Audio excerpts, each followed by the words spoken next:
On sám o sobě, ono je to naklopené všechno, aby to vystřelil, ve vteřině vidíš, jak to letí a podle toho. Jasně to, až potom, nedával bych dopředu. Připrav se na řízení. Teď už ticho.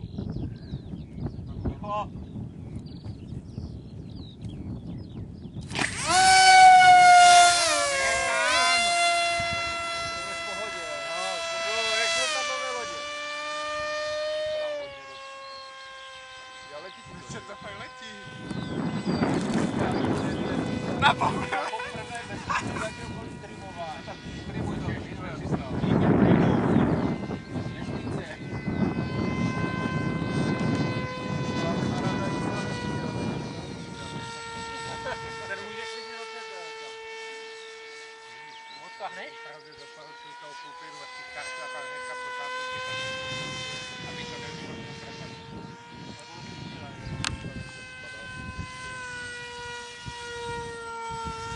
Nějaký takový trochu vratký, možná teď těma kanálama.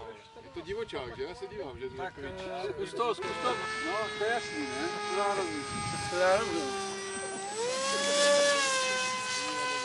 Tak to vám to odsolit. Tak sám ne teďka. To bychom taky nemuseli vidět tak chvilku. Teď. Po větru. Jo.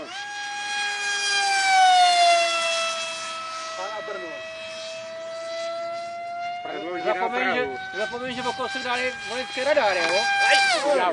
No teď proti větru, no, jemně. Takhle klesej sobě. No, to je vynikající. No, to bylo ukázkový teda. Musím tě pochválit. Málo přivařený. Ale to se rozklublo takhle, to je zajímavé. Víš, co to je za sílu asi, když se to začne v těch otáčkách jako opravdu hejbat. Ale je to boží. Je to super. Kurva, tak to... To tam ani nedávej, to lítají bez toho.